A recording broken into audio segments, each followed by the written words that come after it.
pinuprotektahan. Walang kasinungalingan, serbisyong totoo lang.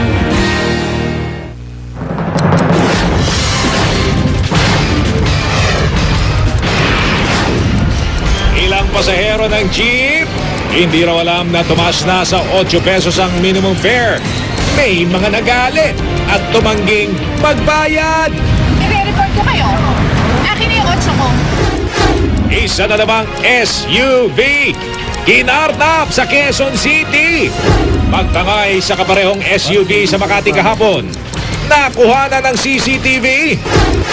Exclusive, Archbishop Ramon Argelles na dating nagsilbing obispo ng militar, inumpirma ang pabaon sa mga opisyal ng AFP. Dating COA auditor na nagsiwalat na umano'y anomalya sa pondo ng AFP. Dumarami ang taga-suporta. Exclusive, graduating student, patay matapos tadtarin ng saksak. Suspect, mismong nobyo niya. Hinderang ginahasa umano at inirereklamo niyang pulis. Nagharap sa piskalya. Senador Antonio Trillanes IV nakabato sa kanyang unang privilege speech. Piniro ni Senadora Miriam Santiago. That I find him to be the most handsome senator standing. Isa Calzado at Katrina Halili nagpatalbugan sa huling taping ng Beauty Queen. At Chinatown sa Maynila, buhay na buhay! Ilang oras bago ang pagsalubong sa Year of the Rabbit.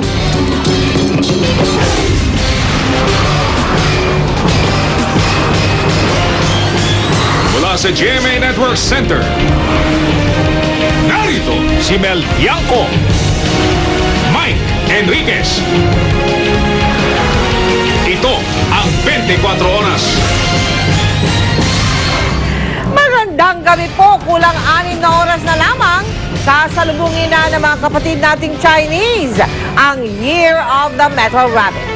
Bongga, makulay at maingay ang selebrasyon dahil pinaniniwala ang swerte ang atin nito sa papasok na taon.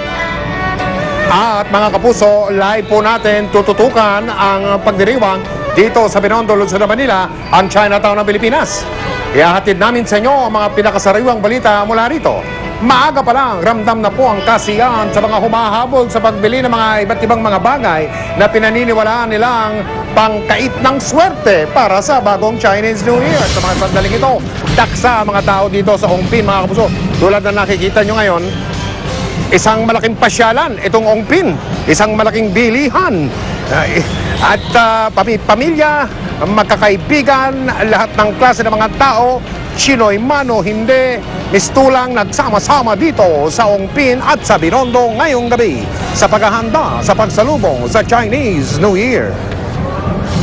At syempre, bahagi na ng tradisyon sa pagsalubong sa Chinese New Year ang Dragon Dance. Buhay na buhay, mga kapuso, ang mga kalsada dito sa Binondo sa pagtatanghal ng iba't ibang mga Dragon Dance. Nakatutok din po dito live ngayong gabi si Bernadette. Bernadette.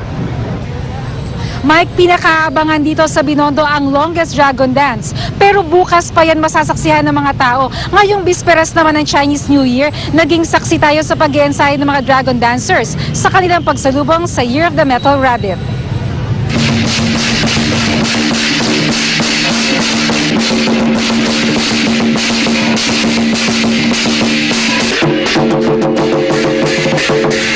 Sa saliw ng tambol, umiindak ang mga mananayaw.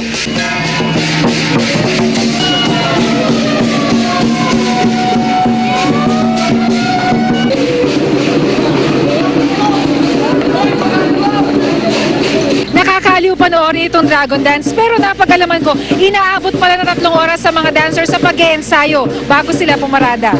Ang layong kasi is normal lang, pang-blessings, mga ganun lang. Pero pag New Year talaga, mas preferred natin lahat Dragon and Lion Dance.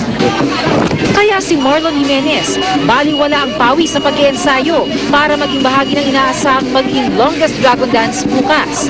Pinasubok pa nga sa akin ni Marlon na maging Dragon Dancer. Ilang saglit lang, humingi na ako ng saklolo. Di pala biro ang pagbitbit ng isang bahagi ng dragon habang sinasabayan ang saliw ng tambol. Pag mahirap po talaga, mabigat po ito eh. Pero ano yung pinakamahirap na parte sa pagdadragon? Ulo, tsaka yung buntot.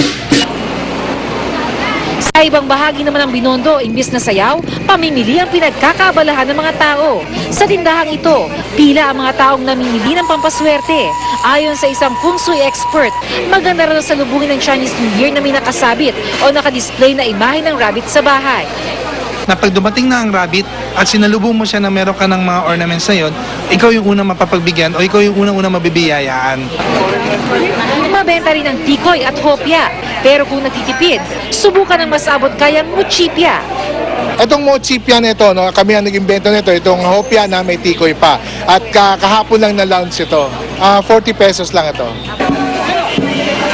Dahil sa bisperas ng Chinese New Year, siksikan sa mga kalye sa Binondo. Bukas isasara ang bahagi ng Reyna Regente upang bigyan daan ang mga programa.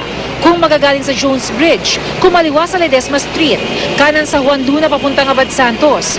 Kung sa Abad Santos naman manggagaling, kumaliwa sa Juan Luna, kaliwa ulit sa Plaza Cervantes hanggang sa marating ang Jones Bridge. Sa kabila ng inaasang pagdagsa ng mga tao, nakahanda raw ang mga pulis. Kanina nahuli ng mga otoridad ang isang minor de edad na sospek sa pagnanakaw sa isang German national. Controlled natin yung mga tinatawag na lawless element if ever na may magsasamantala. Mike, ano mang oras ngayon ay magsisimula na ang programa dito sa may Plaza Lorenzo para naman masiguro magiging payapa ang pagsalubong sa Chinese New Year dito sa paligid. Nagpakalat na ng humigit kumulang 500 pulis ang Manila Police District. Mike? Bernadette, ang balita namin, meron ding dragon dance na inihanda dito sa may Plaza San Lorenzo Ruiz sa harap ng Binondo Church. At sa mga sandaling ito, meron din papalipit sa amin isang dragon dance sa mga bata, yung mga dragon. Maraming salamat, Bernadette Reyes. Hindi lamang po mga Chino ang nagdiriwang ng Chinese New Year, maging ang mga kababayan natin na hindi Chinoy ay nakikisaya din sa pagdiriwang. Mula pa rin sa isang bahagi pa rin ng Binondo, nakatutok live si Connie Sison. Yes, Mike, tama ka nga dyan. Ano? Talaga namang puspusan na nga ang paghahanda ng ating mga kababayan para sa pagpasok ng Chinese New Year. Dito sa kahabaan ng Ongpin Street sa Binondo, Maynila, makikita ang samot-saring panindang pampaswerte. Nariyan ang mga prutas na tulad nito na sumisimbolo raw ng kasaganahan. Mayroon din mga iba't ibang klase ng rabbit figurines na patok ngayong Year of the Metal Rabbit. Di lang mga Chino ang excited sa pagbili ng mga ito, kundi maging mga Pinoy. May swerteng dala raw kasi ang mga ito sa pagpasok ng Chinese New Year. Ang mag-inang Rosario at Alan, na tubong Las Piñas, sandamakmak ang suot ng mga charm bracelets para mahatak daw ang swerte. Ito pang paswerte sa buhay ko. Ito pang yung sa mga masasamang tao. Ito healthy, pang health sa katawan. Ito laban din sa mga devil. 5 years na we started, ako lang, tapos ni-influence ko mom ko. Mga ganun na. Basic lang na feng shui, mga balance, harmony. Patunay ang pila sa supermarket na ito sa paniniwala ng maraming Pinoy sa swerteng dulot naman ng mga bilog na pagkain tulad ng tikoy at hopya. Nag-start kami mga 4 days before Chinese New Year. Malakas na yung benta. Malakas na yung benta. Ayan, nandito kami, namimili rin. Layo ho kayo? Oo. Good luck. Para saan po yan? Pamimigay? Pamilya po sa kamag-anak. May iba't ibang flavor at variants ang sikat na tikoy at hopya. May mga sugar-free o light tikoy o hopya para sa may mga diabetes o nagjejeta. Pero ang tunay na maswerte, ang mga nagnenegosyo ngayong papalapit na Chinese New Year. Kahit wala raw bakasyon, sulit naman sa dami ng kanilang kinita ngayong araw. Samantala, Mike, napag-alaman natin dun sa marami sa mga negosyante pala dito sa Binondo na mananatiling bukas ang kanilang mga tindahan hanggat sa may pumapasok daw nakita. Ito raw kasi ang tunay na senyales ng swerteng dala ng Year of the Metal Rabbit. Mike? Maraming salamat, Connie Sison. May dragon dance ito. May dragon dance ito, mga bata. Kakaiba ito, yan, no? Happy Chinese New Year, Mel! Kung may pa-choy din sa iyo, Mike, sa ibang paksa sa balita, maraming pasahero ang naggulat nang singilin sila ng 8 pisong minimum na pamasahe sa jeep ngayong araw. Hindi raw nila alam na tumaas na ang pamasahe. May ilan tuloy na nagalit at tumanggi pang magbayad. Nakatutok si Julius Segovia. Yan, hindi ko kayo. Akin na yung 8 ko. Sabi mo, ibabalik mo yung 8. Ayaw niyang magbigay ng dagdag piso. Napilitang bumaba ang pasahero matapos makipagtalo sa driver, kaugnay sa bagong pasahe sa jeep. Hapon itong Lunes nang ianunsyo ng LTFRB ang 1 peso jeepney fare adjustment sa buong bansa na epektibo ngayong araw. Pero tila walang kamalay-malay ang ilang pasahero tungkol dito. Hindi ko alam talaga. Hapon sumakay ako pero ganun pa rin. Ewan ko lang ngayon. Wala po kayo nabalitaan na ngayon, magiging 8 na. Wala pa po. Kaya hirap daw maningil ang ilang tsuper. Minimum lang daw ang tumaas. Ang sabi ko, hindi po. Pagka tumaas po minimum, tumataas din po tayo. Wag naman kayo magagalit, sabi ko. Sumama kami sa biyahe ni Manong Driver sa rutang Aurora Boulevard papuntang Pantranco sa Quezon City. Ang dating 7 pesos na minimum fare sa rutang ito, 8 na. Karamihan sa mga sakay, nabigla sa taas pasahe. Sabi ko nga, 8 na. Nagbigay na lang ako ng 8. Dapat may nakapaskil. Para malaman ng mga tao. Kasunod ng kalituhan ng ilang pasahero at ng ilang driver sa unang araw ng pagpapatupad ng 1 peso jeepney fare adjustment.